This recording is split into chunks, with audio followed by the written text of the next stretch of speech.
Hi friends, welcome to my channel. ಇವತ್ತು ನಾನು ಹಾಗಲಕಾಯಿ ಪಲ್ಯ ಮಾಡ್ತಾಯಿದ್ದೀನಿ. ಅದನ್ನು ನಾನು ಚಪಾತಿಗೋಸ್ಕರ ಮಾಡ್ಕೊಂಡಿದ್ದೆ. ನೆಕ್ಸ್ಟು ನಾನು 3 ಹಾಗಲಕಾಯಿ ತೊಗೊಂಡಿದ್ದೀನಿ. ಅದನ್ನು ಬೀಜ ಸಪ್ರೇಟ್ ಮಾಡಿ ಸಣ್ಣಗೆ ಕಟ್ ಮಾಡಿ ಇಟ್ಕೊಂಡಿದ್ದೆ.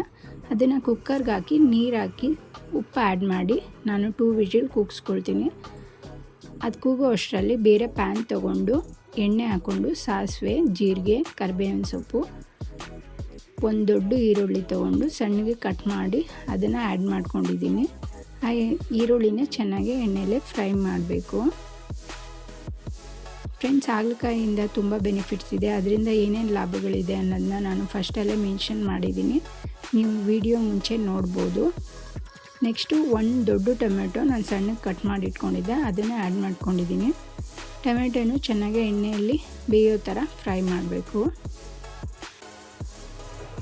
ನೆಕ್ಸ್ಟು ನಾನು ಒಂದು ನಿಂಬೆಹಣ್ಣಲ್ಲಿ ಒಂದು 1/4 ಭಾಗ ಹುಣಸೆಹಣ್ಣನ್ನ ನಾನು ತೊಗೊಂಡು ನೀರಲ್ಲಿ ಚೆನ್ನಾಗಿ ಕಿವುಚ್ಕೊಂಡು ರಸ ತೊಗೊಂಡಿದ್ದೀನಿ. ಅದಕ್ಕೆ ನಾನು 1 ಸ್ಪೂನು ಸಾಂಬಾರು ಪುಡಿ, 1 ಸ್ಪೂನ್ ಖಾರದ ಪುಡಿ, ಒಂದು ಸ್ವಲ್ಪ ಅರಿಶಿನ ಪುಡಿ, 2 ಸ್ಪೂನಷ್ಟು ಬೆಲ್ಲದ ಪೌಡ್ರ್ ಇದ್ದೆ ಹಾಕ್ಕೊಳ್ಳಿ, ಇಲ್ಲ ಬೆಲ್ಲ ಒಂದು ಸ್ವಲ್ಪ ಹಾಕ್ಕೊಂಡು ಮಿಕ್ಸ್ ಮಾಡಿ ಇಟ್ಕೊಳ್ಳಿ.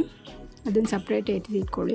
ನೆಕ್ಸ್ಟು ನಾನು ಫ್ರೈ ಆಗ್ತಿರೋದಕ್ಕೆ ಉಪ್ಪು ರುಚಿಗೆ ಎಷ್ಟು ಬೇಕು ಅಷ್ಟು ಹಾಕ್ಕೊಂಡಿದ್ದೀನಿ. ಉಪ್ಪು ನೋಡ್ಕೊಂಡು ಹಾಕ್ಕೊಳ್ಳಿ, ಯಾಕಂದರೆ ಹಾಗಲಕಾಯಿ ಬೇಯಬೇಕಾದ್ರೆ ಹಾಕ್ಕೊಂಡಿರ್ತೀರ.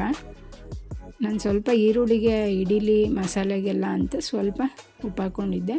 ನೆಕ್ಸ್ಟು ನಾವು ಹುಣಸೆಹಣ್ಣು ರಸ ಆ್ಯಡ್ ಮಾಡ್ಕೊಂಡಿದ್ರಲ್ಲ, ಮಿಕ್ಸ್ ಮಾಡಿದ್ರಲ್ಲ, ಅದನ್ನು ಆ್ಯಡ್ ಮಾಡ್ಕೊಳ್ರಿ. ನೆಕ್ಸ್ಟು ನಾನು ಇದಕ್ಕೆ ಸ್ವಲ್ಪ ನೀರು ಹಾಕ್ಕೋಬೇಕು. ನಾನು ಹಾಗಲಕಾಯಿ ಬೆಂದಿದ್ದ ನೀರೇ ಇತ್ತು, ಅದನ್ನೇ ಆ್ಯಡ್ ಮಾಡ್ಕೊಂಡಿದ್ದೀನಿ. ಅದು ಸ್ವಲ್ಪ ಹೊತ್ತು ಕುದೀಲಿ, ಪ್ಲೇಟ್ ಮುಚ್ಚಿ 1 few minutes ಕುದೀಲಿ. ಮಸಾಲೆ ಸ್ಮೆಲ್ ಹೋದ್ಮೇಲೆ ಅದಕ್ಕೆ ಬೇಯಿಸಿರೋ ಹಾಗಲಕಾಯಿನ ಆ್ಯಡ್ ಮಾಡಿಕೊಂಡು ಚೆನ್ನಾಗಿ ಮಿಕ್ಸ್ ಮಾಡಿ ಇದನ್ನು ಪ್ಲೇಟ್ ಮುಚ್ಚಿ ಒಂದು ಸ್ವಲ್ಪ ಹೊತ್ತು ಬೇಯೋಕ್ಕೆ ಬಿಡಿ.